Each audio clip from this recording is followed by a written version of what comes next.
This right here is the DJI Osmo 360, and it's finally come to America. The DJI Osmo 360 in San Diego.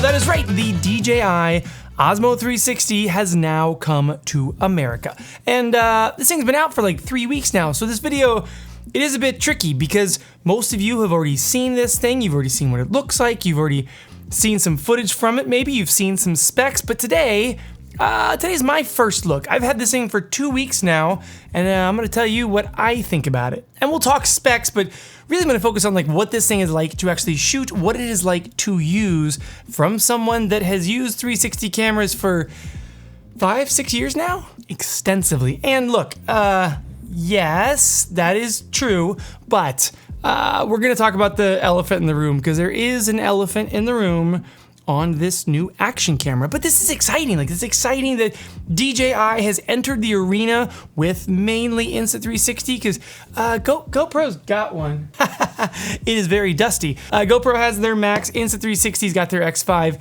and now DJI has the Osmo 360. More competition just means that we, as consumers, get cooler products. So with this first foray into 360 cameras, what did DJI bring to the table?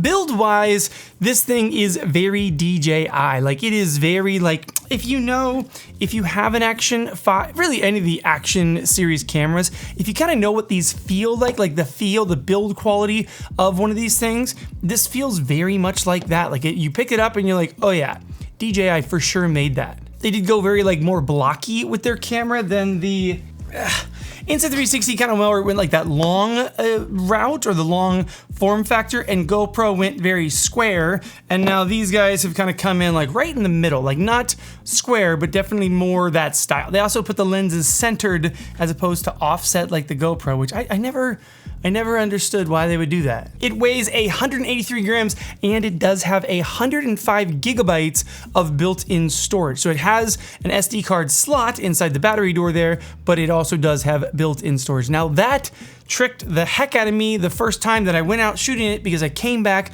I took the SD card out of the camera, I put it in my computer, and there was no files. Nothing on the SD card. I was freaking out, and then I remembered, oh, there's internal storage, so you do have to go in there and tell it, like, hey, don't record this internal, record it to the SD card if that is what you want. And on here we do have 4 separate microphones that are kind of creating like a stereo sound around this thing.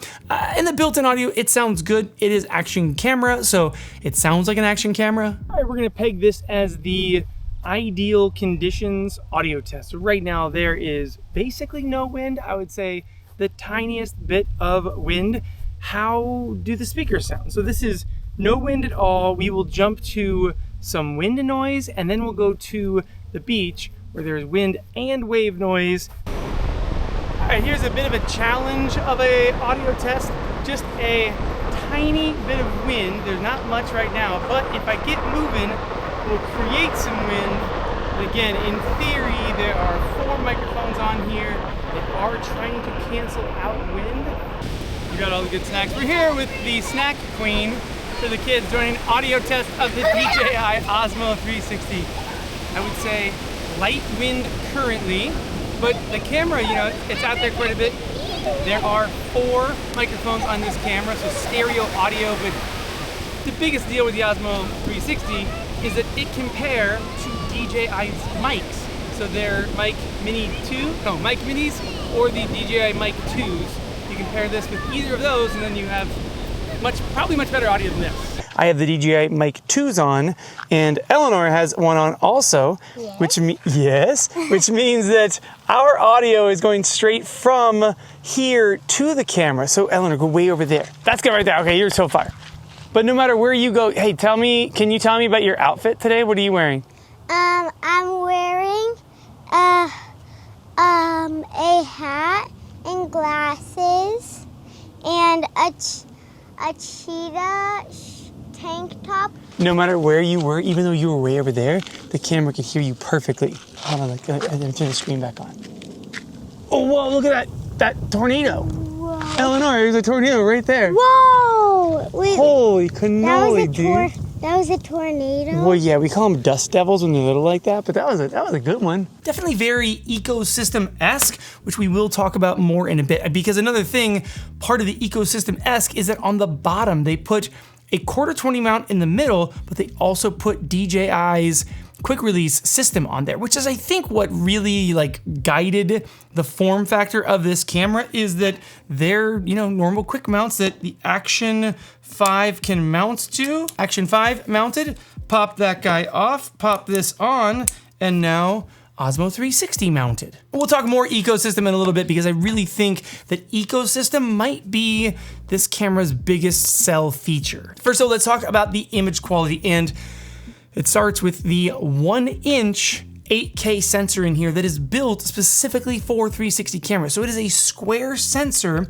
Other 360 cameras are usually rectangle sensors, and then they kind of use just the middle square. This is an actual square sensor designed for 360 cameras, giving us larger pixels. So 8K goes up to 60 frames a second in 50 frames a second in 8K, and then if you drop to 6K, you can go to 60 frames a second, and if you drop to 4K, you can go to 100 frames a second. All in 360 mode, and all looking pretty dang nice. We have a 1-inch sensor in there, and this camera does 10-bit color in normal mode, and then you can also do 10-bit in D-Log M, which I will say, look, 360 cameras in general, you have to reframe them in post. You have to go out, you shoot the camera, and then you pull it into software, and then you tell it where to look. It is a bit time consuming.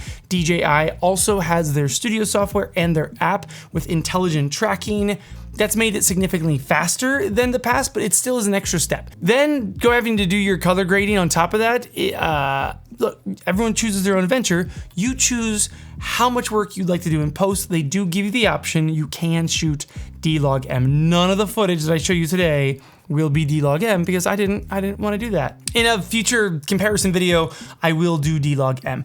We also have the selfie mode in there that is super helpful for reframing. Essentially, selfie mode just means that the camera is shooting backwards at the stick. So like, if you imagine like there's an arrow on the tip of this pole or stick, handle, pole. If you imagine there's an arrow, when you have it out, wherever that arrow points is where the camera is looking. So if I had it pointed at me, it is looking at me. But if I'm kind of holding it wonky, like off to the side here, and I'm trying to do this, it's actually shooting that way. So when you are in selfie mode, just imagine there's an arrow pointed and you are pointing it at where you want the camera to look. But it does significantly speed up your post-processing time when you're doing something like, one-wheeling around town and you're like, I just know I want the camera to look at me basically the whole time. And in selfie mode, you can go to 4K 60, or you can drop down to 2K and do 240 frames a second, which that is some shocking slow-mo at 2K. Then also that larger sensor is going to help us in low light. They have a mode on here called Super Night Mode, and it works pretty dang good. I got a quick question for you. Yeah. I'm doing a camera review right now. Okay. And one of the things they want me to test is low light. Okay. If I only took like 2 minutes, could I go to just the first level yeah, and then come fine. right back up? Yeah, it's all Dude, you rock. Thanks for that. Jump in that video. I will. You'll be in it. Okay, this is what the Osmo 360 looks like in low light. This is significantly low light right now. This is not, it's night mode though. So let's flip it over into night mode and we'll see how much of a difference does it make to go from just regular 360 to night, super night mode, super night. All right, this is now the camera in super night mode. So this is optimizing for low light. These cameras in general do way better in low light when the camera's not moving. So like on a tripod, or right now I'm being very stable. But as soon as the cameras start to shake, you'll start to see the jitters. But how does this camera look in super night mode? And I would say fairly low light. Not super low light, but fairly low light. A big thank you to valet at this hotel. I just saw someone over there that looked like a security guard And I don't think they know that the valet let me down here. Again, it's still an action camera, and like I said, we will do some comparisons so you can figure out which of these does the best low light, but it is awesome to see companies saying or realizing like, yes, low light is an issue. It is a thing. You have to be able to do low light for me to use your camera because you're, again, a parking garage. You're in low light more than you think.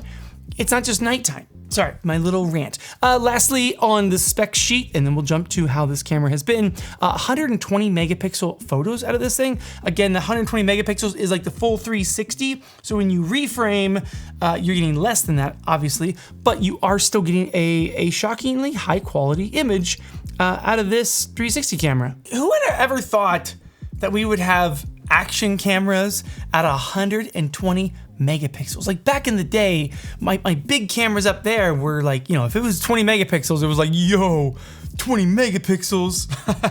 Okay, let's talk about how this camera has actually been in the real world to shoot for the past couple of weeks. And look, DJI did their thing. It is great image quality, great audio quality, again, for 360 cameras. It looks really good. Like they did a great job with this camera. The thing that I really think though is the killer feature of the experience with this camera, it's the ecosystem. We already said that the mount is the same. So same exact mount. All of your mounts, if you already have an Action 5 or 4 or 3, all of your mounts that are for this camera will now work with your new 360 camera. The microphones that you might have already purchased, either the Mic 2s or the Mic Minis, they will work with this action camera. And if we open up the battery door, what do we find inside but a 1950 milliamp battery, which is the exact same one from the Action 5. So if you have this new camera and you have some Action 5 batteries sitting around, which I got a whole bunch of them, they're all the same batteries. We only get 100 minutes of battery life in this thing out of one battery, which isn't terrible. It's not the highest that there is, but it's not terrible. But having multiple batteries that I can just swap in and out, they match up with other cameras. So if you're going out shooting with multiple cameras, you just have to bring along one battery system, one mount system. Like that is pretty dang clever. And when they told me that the batteries were the same, I was like, oh, dude, that's a home run. I don't like the battery doors. The door is tricky. You gotta go over and then down. I probably have some salt mixed up in that. Okay, let's talk about the elephant in the room, because you can't talk about this camera without saying it does not have replaceable lenses. Again, I realize, but you gotta say it. There are not replaceable lenses on this. Now, DJI has their, I think it's called Care Refresh program. So for a very small fee, if you jack one of those lenses up, like let's say you take a smacker, you're out skateboarding and it scratches on the concrete and you trash a lens, you send it back to DJI, small fee, they will send you a new one. Or they replace it. Repair it. I think they just repair it. I don't know. 360 lenses are very delicate. They're very fragile. And even for making this video, I was pretty freaked out with this camera being like, oh, if I smack it on the ground, I am hosed. They do sell $12.99. They sell lens protectors, so sticky things that go over the lens. I would highly suggest anyone who buys this camera spend the extra $12.99, maybe spend $26. Spend $26 to get 2 sets of them, so that when you scratch one of them, you take those off, you put the new set on. Yeah, you should definitely have lens protectors if you are rocking the Osmo 360. The first generation camera from DJI, and they give us this, that is very, very impressive. 1, 2, audio check, check, check, chickadee check, check. I can't tell you guys how hard it is to not look at the screen up there when I'm talking to you. It's nearly impossible. It's probably the greatest skill that you need as a YouTuber is to look at the lens when there's a giant screen right there. It's a leopard. So you went cheetah print and leopard print. Yeah. That's cool. And then you got your necklace and a really cool hat on. Mm-hmm. Who did your hair today? Mom. Mom? Wow, she did a really good job. I know. I know. What was it? Is this for the video? Is this your pose? No, This is your nana boo boo? you can't catch me.